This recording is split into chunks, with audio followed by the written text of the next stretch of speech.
Uma família nada perfeita é o título da lição 9 na classe dos adultos na escola dominical. E tem por texto áureo: não erreis, Deus não se deixa escarnecer, porque tudo que o homem semear, isso também ceifará. Tudo que os membros da família plantarem, colherão. Essa é uma lei universal de Deus que pode ser constatada na própria natureza. A paz de Cristo para todos, sejam bem-vindos aqui a mais uma pré-aula da Escola Dominical. Eu sou o presbítero Denis Pereira, da Assembleia de Deus aqui em Campinas, São Paulo, Ministério do Belém, e é um prazer recebê-los aqui semanalmente para juntos prepararmos mais uma lição.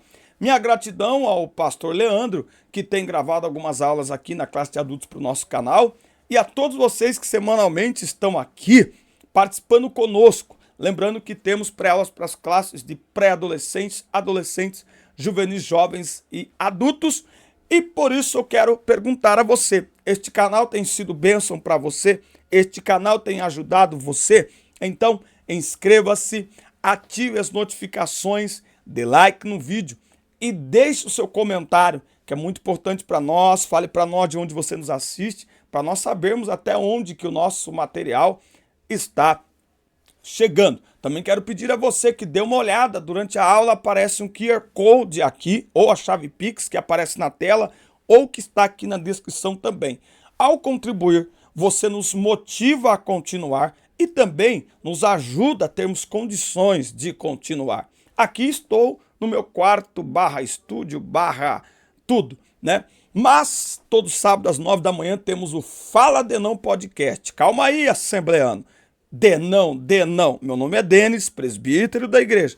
Meu apelido Denão, porque atuo há mais de 25 anos com jovens e adolescentes na igreja, na escola dominical, liderando, pregando, e eles me deram esse apelido carinhoso, Denão, gosto de falar, então ficou Fala Denão Podcast ao vivo, todo sábado às 9 da manhã com conversas edificantes para vocês, tá bom? Vamos lá então para a nossa aula, a introdução. A despeito de ter sido um grande rei e líder em Israel, Davi não foi o mesmo como pai. Deixa eu só fazer uma pergunta aqui. Na última lição, o comentarista aqui, ó, desta revista, deixa eu só confirmar aqui, pastor Elienay Cabral. Pastor Elienay Cabral. Na última revista, ele deixou assim a entender que tanto Eli quanto Samuel foram negligentes como pai. Você concorda?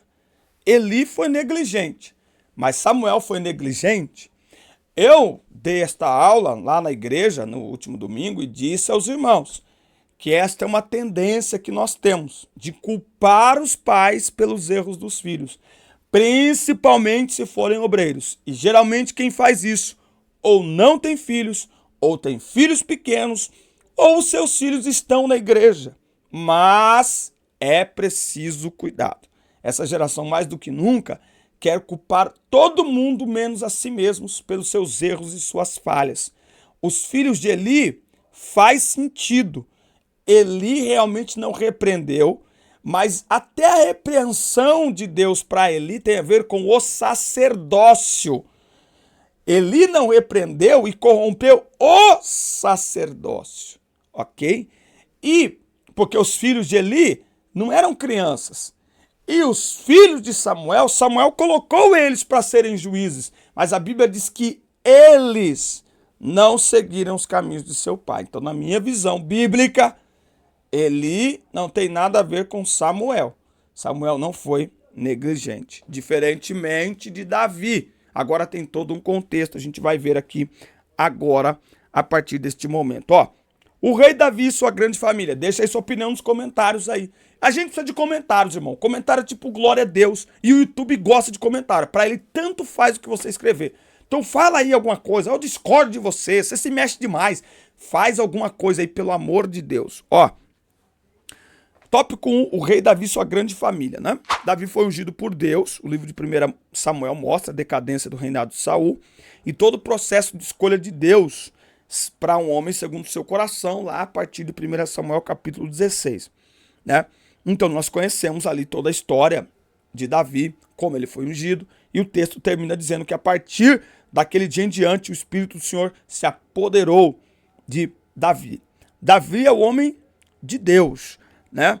Não existem dúvidas, olhando o texto bíblico, do quanto Davi foi usado por Deus e bem sucedido naquilo que Deus já tinha determinado que Davi se tornaria, o que ele faria, né? O próprio reinado e a dimensão do reinado de Davi foi sendo reconhecido e se tornando cada vez mais, mais amplo, né? Mais expansivo, não é? E Deus o honrou em tudo que ele procurou fazer. Deus o honrou. Davi venceu grandes batalhas. Davi foi um rei guerreiro. Davi foi um herói de guerra dos mais bem-sucedidos, a ponto de que quando ele passa o reinado para Salomão, a Bíblia diz que o reino estava em paz, ou seja, ninguém tinha coragem de confrontar.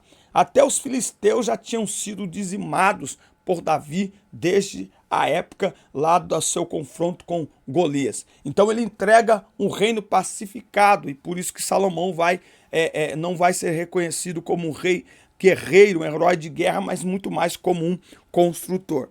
Agora, a despeito de Davi ser um homem ungido por Deus, um homem segundo seu coração, ele entendeu que podia ter várias esposas e concubinas, o que nunca foi aprovado por Deus. Isso mostra que homens de Deus, ungidos por Deus, podem cometer falhas. Com isso, Davi teve mais de 20 filhos e filhas. E aí, ele acabou caindo na displicência com eles, porque priorizou os assuntos do reino de Israel como principal atividade, suas conquistas territoriais com muitas guerras, e esqueceu-se de que tinha famílias espalhadas em vários lugares. Seus filhos tornaram-se problemáticos em suas vidas pessoais, tá? Então veja, essa paternidade de Davi, ela é muito complicada, né? Ele não tinha os filhos dentro da sua própria casa. Ele tinha diversas mulheres em diversos lugares, ou seja, diversas famílias. Isso pode gerar questionamentos aí na sala de aula. O professor precisa... Como é que se sai disso? Como é que Deus usa um homem que tem esse monte de mulher? Era uma poligamia, que nunca foi aprovado por Deus, mas vale lembrar que Davi não era um adúltero dentro deste conceito cultural, ok? Por quê? Porque eram casamentos que ele tinha com estas mulheres, tá? E vale lembrar que a unção de Deus não é símbolo de aprovação de caráter, tá? Não é símbolo de aprovação de caráter, certo? E a grandeza de Deus se revela em mostrar estes detalhes da vida de Davi, tá? Se Deus quisesse de alguma maneira maquiar, né, a história de Davi, jamais mostraria, certo? E é muito interessante nós olharmos esses heróis, os heróis sem farda, não é? São os heróis sem couraça, sem armadura, né? Os heróis, seria hoje assim, os heróis sem terno, né?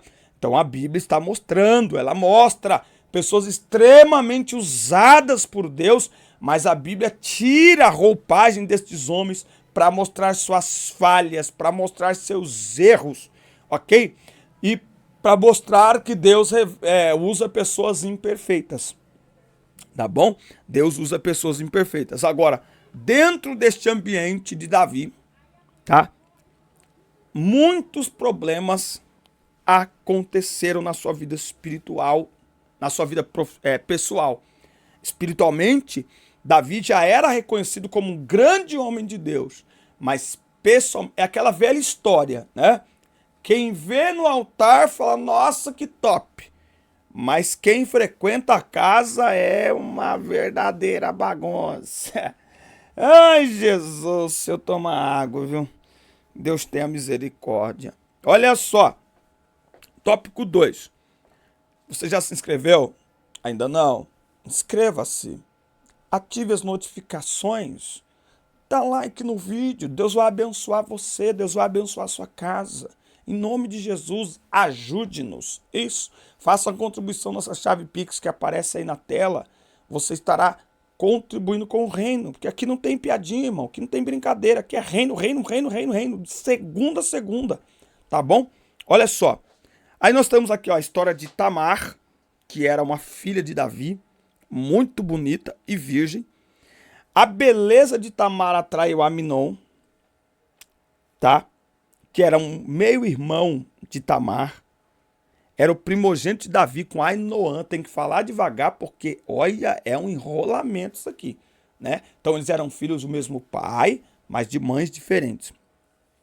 Absalão era irmão de Tamar. Absalão, hein? Ele era irmão de Tamar. Seu nome tem a ver com paz, mas ironicamente sua história nada tem a ver com ela. Absalão assassinou Amnon, seu meu irmão, conspirou e rebelou-se contra o seu pai, o rei Davi. Por quê? Porque Amnon,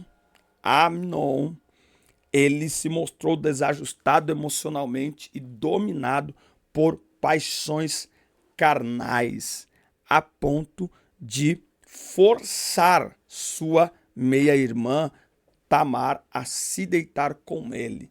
E depois falou, sai daqui você, né? Ela ainda falou, fala com o pai que vai dar certo. Ele falou, não. E aí você vai ter aí essa situação muito vergonhosa na família de Davi. Vale lembrar que Amnon teve ali o aconselhamento de um amigo. Olha só o perigo das amizades. Segundo a Bíblia, Jonadab era um homem sagaz e de maus pensamentos em seu coração. Preciso tomar muito cuidado quando precisamos de um conselho. E já percebeu que quando a pessoa quer fazer algo errado, ela só se aconselha com gente que apoia o que ela quer fazer de errado? Né? Por que Amnon não foi conversar com alguém que tinha vida com Deus, que pudesse corrigi-lo? É uma grande lição, uma grande lição. Nós precisamos nos cercar de pessoas que torcem por nós, que nos apoiam, legal, mas precisamos caminhar ao lado de pessoas que têm liberdade para nos corrigir. Mas, lamentavelmente, quem entra pelo caminho do erro se afasta de quem pode lhe corrigir e só se aproxima de quem lhe aprova. A própria pessoa vai afastando. Se ele percebe que quando fala uma coisa, pensa alguma coisa e divide com alguém, aquela pessoa diz, cuidado, não faz assim, Deus não se agrada, ele vai se afastando dessa pessoa. Já não senta mais com ela, já não conversa mais com ela.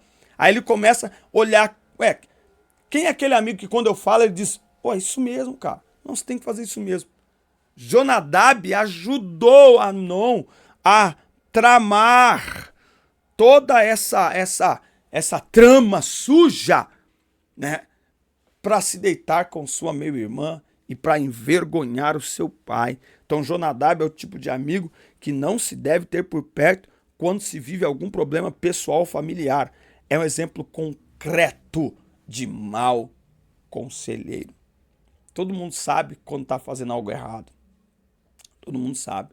E se todo mundo que sabe o erro que a pessoa vai fazer está apoiando, tem algo errado nesses conselhos. Mas Amnon estava cego pelo erro que queria cometer e que ele já tinha determinado no seu coração. Então, assim, sempre que você tiver determinado a praticar um erro, terá um instrumento de Satanás só para te ajudar, só para te apoiar naquilo. A gente precisa vigiar. Quem são os amigos, quem são as pessoas mais próximas, as pessoas que têm influência sobre a nossa vida. E nós vamos entender que no momento de nossa fragilidade emocional, espiritual, nós precisamos nos cercar de pessoas que vão nos confrontar. O confronto não é gostoso, mas o confronto ele nos faz pensar. E o confronto nos leva muitas vezes a desistir de cometer tal erro, tá? Então, Jonadab é um exemplo de mau conselheiro. Nós temos que ter muito cuidado. Inclusive dentro da igreja, com quem você toma conselho? O que essa pessoa está dizendo para você? Você sabe que é errado e você senta para conversar com a pessoa, ela fala, eu acho que você tinha que fazer isso mesmo. Se você quiser eu te ajudo a fazer. Eu não quero esse tipo de amigo não, irmão. Eu quero amigos que me confrontem quando eu estou errado. Eu quero amigos que torçam quando eu faço o que é certo, mas me confrontem quando eu estiver fazendo algo errado ou perto de fazê-lo. Amigos que abrem os olhos da gente. Muito bem. Tópico 3. O problema moral na família de Davi. Você já se inscreveu no canal? Ainda não? Inscreva-se, ative as notificações, dá like no vídeo, deixe seu comentário que é importante para nós, faça sua contribuição, nos ajude a manter essa estrutura e nos ajude a termos mais estrutura, como no caso do podcast, para que possamos criar cada vez mais conteúdos para edificação da vida dos irmãos, tá? Todo sábado, 9 da manhã, Fala de Não Podcast. Neste sábado, estaremos recebendo o pastor Rafa Camargo, da comunidade Monte Carmelo, aqui em Hortolândia. Será uma conversa muito linda e dá uma olhada na playlist do podcast aí, que tem conversas top demais lá, hein? Olha só, o problema moral na família de Davi, tá? Então, ó, as consequências de sua falta de domínio próprio. Então, ó, vale lembrar que toda essa bagunça que está acontecendo na vida de Davi, ela é fruto da falta de domínio próprio dele lá com Batseba. Deus avisou ele.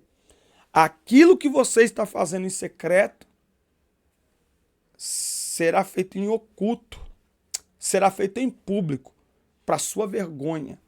Por quê? Porque quem planta desonra vai colher vergonha. Tá? Então Davi, ele reconheceu o seu pecado, se arrependeu do seu pecado, mas teve que sofrer as consequências. Quando o profeta Natã foi até ele, disse: eis que suscitarei da tua mesma casa o mal sobre ti, e tomarei tuas mulheres perante os teus olhos, e as darei a teu próximo, o qual se deitará com tuas mulheres perante este sol. Então aquilo que Davi fez em secreto, Absalão vai fazer em público. A vergonha em secreto de Davi para Deus se tornou uma vergonha pública do seu filho contra ele. Davi envergonhou a Deus em secreto. Deus o envergonhou no público. Então, muito cuidado, porque Deus perdoa, mas Deus não apaga a consequência. A consequência é o preço que pagamos pelo pecado que praticamos. Se nos arrependermos e confessarmos, Deus perdoa. E olha, eita, isso é forte, hein? Receber o perdão de Deus muitas vezes é muito mais fácil do que lidar com as consequências. Receber o perdão de Deus é só se humilhar, pedir perdão, abandonar. Mas a consequência pode e acontece, viu? Ficar ali, ó, durante toda a nossa vida. Então a gente precisa se perguntar, gente, porque Davi teve tempo, não teve? Teve. Até ele olhar a mulher, aí chamou, conversou, quem que é a mulher chegar, Davi teve tempo.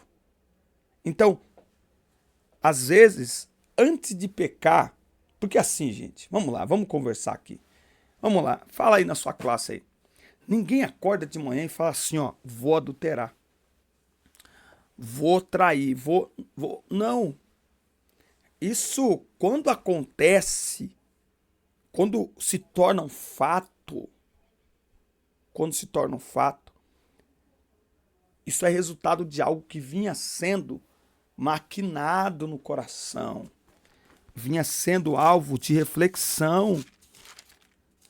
O pecado praticado, ele é resultado de uma preparação, de uma programação mental. Não é assim, não é de uma vez. Olha o que Tiago diz aqui, ó. Que homem algum, ao ser tentado, diga, por Deus sou tentado. Porque Deus não pode ser tentado pelo mal e a ninguém tenta.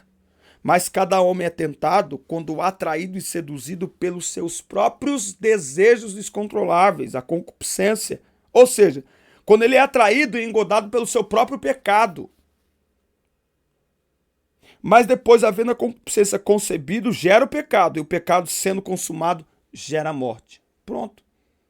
Então, sabe, não é de uma vez. É devagarinho, não é? É devagarinho. Vai.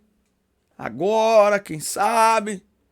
Então, entre pensar em pecar e praticar o pecado, muitas vezes existe um tempo ali que deve ser usado para pensar não só no perdão de Deus, na misericórdia de Deus, mas nas consequências. Se nós pararmos para pensar nas consequências que certas atitudes podem gerar, é possível a pessoa não pecar. Não é porque ela não quer pecar, mas porque a consequência ela não quer carregar. Então, precisamos pensar o pecado não só na perspectiva do ato em si pecaminoso, mas que consequência que esse ato vai gerar. Eu quero carregar essa consequência?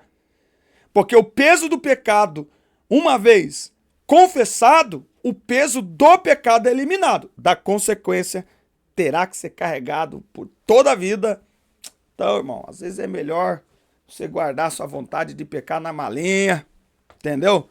Põe na descarga, põe no vaso sanitário, dá descarga e manda embora essa vontade de pecar aí, ó. Porque, às vezes, lidar com a consequência do pecado é mais pesado que lidar com o perdão de Deus. Perdão de Deus, vou dizer de novo. Dobrou o joelho, confessou, pediu perdão, abandonou, Deus fala, ok, alvo mais que a neve. Mas a consequência vai ter que carregar por toda a vida. Fica a dica aí. Ai, Jesus. Bom, vocês sabem o que aconteceu, né? Então, tem um incesto ali, né? Que é dois irmãos ali se deitaram, mas vale lembrar que Amnon desprezou Tamar completamente, não é? E aí você tem morte na família de novo. Mais uma morte na família, que levou a outra morte, tá? Então, ó, Davi adultera com Batseba, um filho que nasce, esse filho morre. O salário do pecado é a morte. Tempos depois, Amnon, ele se insurge contra Tamar, ele se deita com ela forçosamente. Absalão, que era irmão de Tamar, mata Amnon. Depois, com o tempo, o próprio jovem Absalão também vai ter uma morte precoce. Vale lembrar que Absalão foi o próximo que se deitou com as concubinas, com as mulheres de Davi, em público, como consequência do seu pecado com Batseba, tá?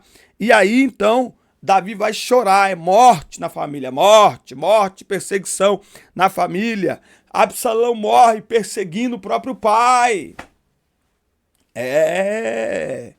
Davi teve que pagar o preço caro, as consequências para Davi foram pesadas. Essa história do problema moral na família de Davi ensina a todos os pais a respeito da importância da vigilância, da proximidade e do exemplo na família. É muito importante desenvolvermos uma relação sóbria e equilibrada com os nossos cônjuges, filhos, parentes e pessoas próximas da nossa família. Infelizmente, não estamos livres de deparar-nos com problemas morais difíceis na família.